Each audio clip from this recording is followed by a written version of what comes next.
Assalamu alaikum. Hope you are well. Today I'm going to take your project management class.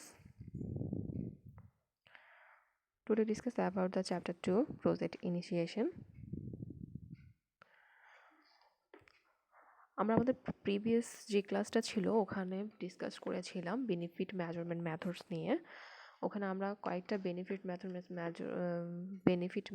Methods নিয়ে আলোচনা করেছিলাম। Net present value, cost ratio, scoring models, then payback period, discount cash flows, IRR rate, তারপর হচ্ছে return on investment, others নিয়ে। আজকে আমরা একটু ডিটেলসে কয়েকটা টপিকস নিয়ে আরও একটু ডিটেলসে আলোচনা করব।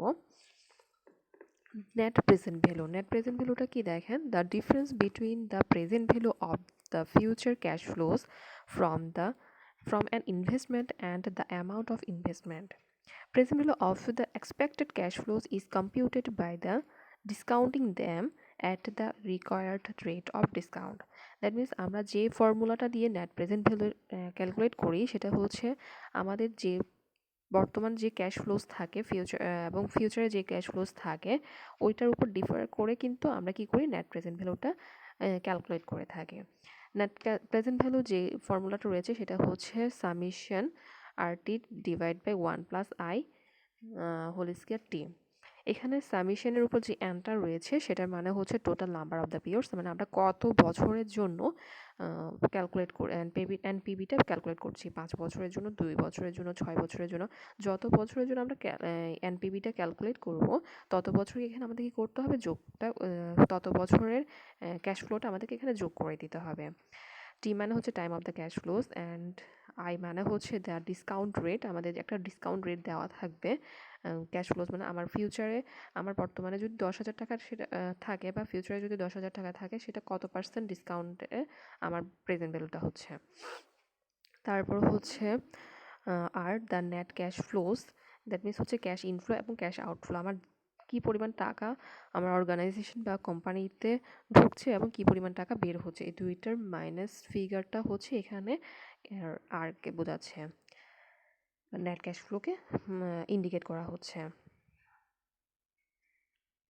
নাও আমরা যদি একটা এক্সাম্পল দেখি, এখানে এক্সাম্পলে দেখেন অ্যান ইনভেস্টমেন্ট অফ হচ্ছে $1,000 ইন ইয়ার 1। আমাদেরকে এখানে যে 1,000 টাকাটা দেওয়া আছে সেটা হচ্ছে আমার ক্যাশ আউটফ্লো, মানে আমার 1,000 টাকা আমি ইনভেস্ট করছি, আমার কোম্পানির যে প্রজেক্টটা রয়েছে ওটার পেছনে আমি ইনভেস্ট করছি। দ্যাট মিনস এটা হচ্ছে আমার কস্ট। দেন হচ্ছে আমার ডিসকাউন্ট রেট এখানে দেওয়া আছে 10%। আর সেকেন্ড ইয়ারে আমার ফার্স্ট বছরে কিন্তু আমার কোনো ইনকাম নেই, আমি জাস্ট কস্টটা করলাম 1,000 টাকা। সেকেন্ড বছরে আমি কত টাকা রিসিভ করছি, আমি $110 $110 রিসিভ করছি। এবং আমার এবং থার্ড বছর রয়েছে, ইয়ার 3, ওখানে গিয়ে আমি কিন্তু 1,200 টাকা কি করছি, রিসিভ করছি। দ্যাট মিনস হচ্ছে এই 110 টাকা এবং 1,200 টাকা, এই দুইটাই কিন্তু আমার জন্য ক্যাশ ইনফ্লো। এই দুইটাই অ্যামাউন্টে কি করছে, আমার কোম্পানিতে ঢুকছে বা ইন করছে। তাহলে দুটাই হচ্ছে আমার ইনকাম বা প্রফিট, দুটাই যে কোনো একটা ধরা যাচ্ছে। এবং এই 1,000 যে শুরুতে যে 1,000 টাকাটা ছিল সেটা হচ্ছে কি আমার জন্য কস্ট। দ্যাট মিনস সেটা হচ্ছে আমার ক্যাশ আউটফ্লো। আমরা যদি দেখি চার্টটা দেখেন, আমি আর ইনভেস্টমেন্ট হচ্ছে 1,000 টাকা, ক্যাশ ইনফ্লো প্রথম ইয়ারে আমার কোনো ইনফ্লো নেই, আমার কোনো প্রফিট বা ইনকাম কিছুই হয়নি। আমার সেকেন্ড ইয়ারে এসে 110 টাকা প্রফিট হয়েছে এবং থার্ড ইয়ারে এসে 1,200 টাকা প্রফিট বা ইনকাম হয়েছে। তাহলে দেখেন আমাদের যে ফর্মুলাটা ছিল সেখানে হচ্ছে আমার উপরে হচ্ছে যত টাকা ইনকাম করছি ক্যাশ ইনফ্লো, দ্যাট মিনস 110, আমি একটু ক্লিয়ার করে নিই।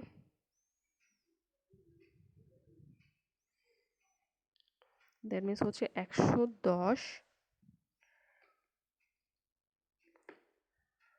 ডিভাইড বাই, দেখেন আমি যে এখানে যে আমার নিচে ছিল কি ডিসকাউন্ট রেটও, মানে 10% মানে হচ্ছে 0.10, দ্যাট মিনস হচ্ছে 1+10, তার মানে হচ্ছে 1.10।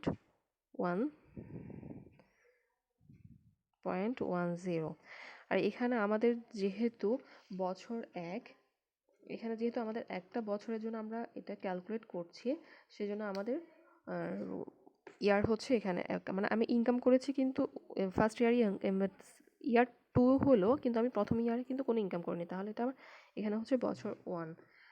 তার মানে হচ্ছে আমি যদি এই 110কে 1.10 দিয়ে ক্যালকুলেট করি, তাহলে আমার যে ডিসকাউন্টেড ক্যাশ ফ্লোটা ইনফ্লোটা থাকবে সেটা হচ্ছে 100 টাকা বা $100। সেমভাবে যদি আমরা আমাদের পরবর্তী যেটা রয়েছে সেটার জন্য ক্যালকুলেশন করি, তাহলে আমাদের এখানে দেখেন আমাদের থার্ড ইয়ারে গিয়ে আমাদের ইনকাম হচ্ছে 1200 টাকা, এবং আমাদের যে ক্যাশ ফ্লোটা রয়েছে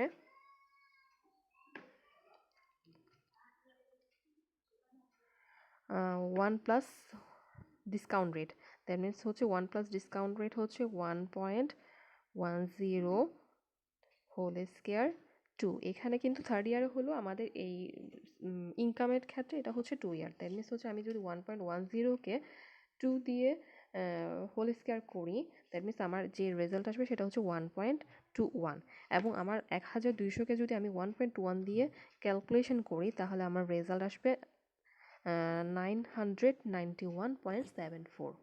এটা হচ্ছে আমার থার্ড ইয়ারে এসে ডিসকাউন্টেড ক্যাশ ইনফ্লো।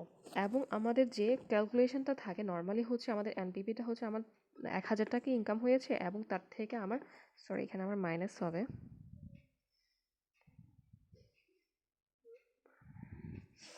আমার যে 1000 টাকাটা ইনকাম হয়েছে সেখান থেকে আমার বর্তমানে কতটা প্রফিট হচ্ছে, আমার 1000 টাকা কস্ট হয়েছে, আর এখন যত টাকা ইনকাম হয়েছে তার থেকে আমি যদি কস্ট আর প্রফিটটা মিলে আমার কত টাকা ইনকাম থাকছে।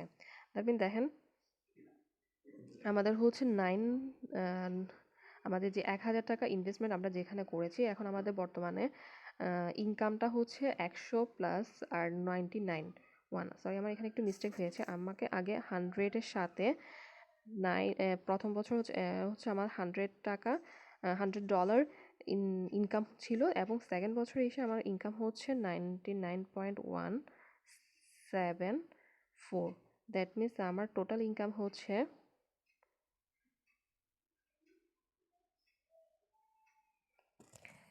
1991.74, এবং আমার কস্ট ছিল বা যে ইনভেস্টমেন্টটা ছিল সেটা হচ্ছে 1000 টাকা।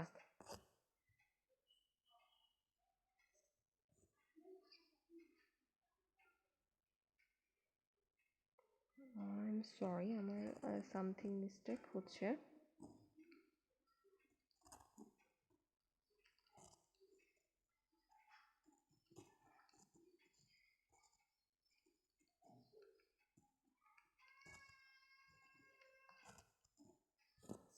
আমার এখানে একটুখানি সমস্যা হয়েছে, আই এম রিয়েলি সরি। এটা হচ্ছে 100 সাথে কিন্তু এটা যোগ হচ্ছে, দ্যাট মিনস হচ্ছে 1091.74, এবং আমার কস্ট হচ্ছে 1000 টাকা। দ্যাট মিনস আমার যে ইনকামটা থাকছে সেটা হচ্ছে 91.74 টাকা।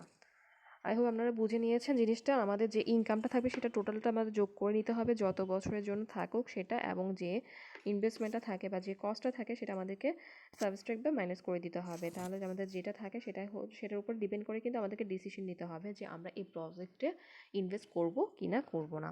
এই ডিসিশন নেওয়ার ক্ষেত্রে কিন্তু আমরা কতগুলো রুলস ইউজ করে থাকি এনপিপির ক্ষেত্রে, সেগুলো দেখেন কি করা হয়। নর্মালি এনপিপি যখন আমাদের জিরো থেকে, দ্যাট মিনস হচ্ছে আমাদের যে কস্ট এই যে ইনভেস্টমেন্ট এবং যে ইনকাম থাকে দুইটার মাইনাস করে যদি আমার এখানে রেজাল্টটা জিরো আসতো, সেটা থেকে যদি আমার এনপিপিটা বড় হয়ে থাকে তাহলে দ্যাট মিনস হচ্ছে আমার অ্যাকসেপ্টেবল, আর যদি জিরোও হয়ে থাকে দ্যাট মিনস আমার প্রফিট এবং লস বা কস্ট এবং ইনকাম দুইটাই যদি ইকুয়াল হয়ে থাকে, তখন হচ্ছে আমার অ্যাকসেপ্টেবল অথবা রিজেক্টেবল সেটা হচ্ছে আমার ডিপেন্ড করতো। বাট কিন্তু আমার যদি কস্টটা বেশি হয়ে যায়, মিনস হচ্ছে এখানে 1000 টাকা ছিল, এখানে যদি ধর আমার ইনকাম হচ্ছে 900 টাকা, দ্যাট মিনস হচ্ছে টোটাল ইনকাম হচ্ছে 900 টাকা, তাহলে কি হচ্ছে আমার ইনকামটা কমে যাচ্ছে, আমার যে পরিমাণ ইনভেস্টমেন্ট ছিল সেই পরিমাণ ইনভেস্টমেন্ট থেকে সেই পরিমাণ ইনকামটা আসছে না। দ্যাট মিনস তাহলে কিন্তু আমরা প্রজেক্টটা রিজেক্ট করতাম। তাহলে এই ধরনের ডিসিশনগুলো দেওয়ার জন্য আমাদের কি করতে হবে, এই ক্যালকুলেশনে করার পর আমাদের যে রেজাল্ট আসবে ওটার উপর অ্যানালাইসিস করতে হবে। তাহলে এখানে আমাদের যে রেজাল্ট আসছে সেটা দেখেন, আমার কিন্তু ইনকামটা বেশি রয়েছে আমার ইনভেস্টমেন্টের চেয়ে। আমার ইনকাম হচ্ছে $91.74। দ্যাট মিনস হচ্ছে আমার এই প্রজেক্টে আমরা কি করতে পারি, ইনভেস্ট করতে পারি। নেক্সট ওয়ান হচ্ছে IRR, বাট মিনস হচ্ছে internal rate of return. Internal rate of return টা কি দেখেন, the internal rate of return of a project is known as the rate of return where the particular project's net present value equal to 0. that means আমরা কিছুক্ষণ আগে যে net present ভ্যালুটা বের করেছি সেখানে আমাদের একটা ডিসিশন ছিল কি 0 থাকা and b equal to 0 থাকা ক্যাশ ইনফ্লো এবং ক্যাশ আউটফ্লো থেকে। ওই যে ক্যাশ ইনফ্লো এবং ক্যাশ আউটফ্লোর মাইনাস ফিগার যেটা থাকে সেটা যদি আমাদের 0 হয়ে থাকে সেটাকে আমরা নর্মালি IRR বা ইন্টারনাল রেট অফ রিটার্ন হিসেবে দেখে থাকি। দ্যাট মিনস হচ্ছে আমার যে ফর্মুলা রয়েছে দেখেন, সেম ফর্মুলা কিন্তু আমরা এখানে ইউজ করছি। ক্যাশ ফ্লোস 1 বছরের জন্য, 2nd বছরের জন্য সবগুলা যোগ করার পর আমার যে ইনভেস্টমেন্ট বা কস্ট রয়েছে সেটা মাইনাস করে দেওয়ার পর আমার ফিগারটা যদি 0 আসে সেটাকে কি বলছি আমরা, ইন্টারনাল রেট অফ রিটার্ন। এখানে আর কি আমরা যে আগেরটাতে ডিসকাউন্ট রেট হিসাব করেছিলাম, এখানে নর্মাল ইন্টারনাল রেট অফ রিটার্নটা হিসাব করা হয়ে থাকে।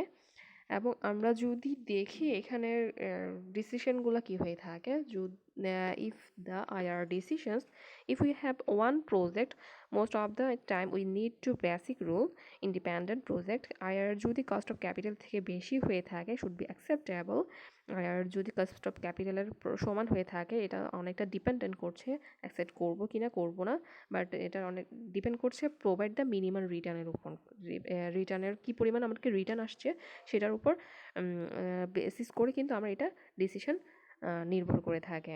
অ্যান্ড IR এর পরিমাণ যদি কস্ট অফ ক্যাপিটাল থেকে কম হয়ে থাকে, we should not accept the project, reject the project.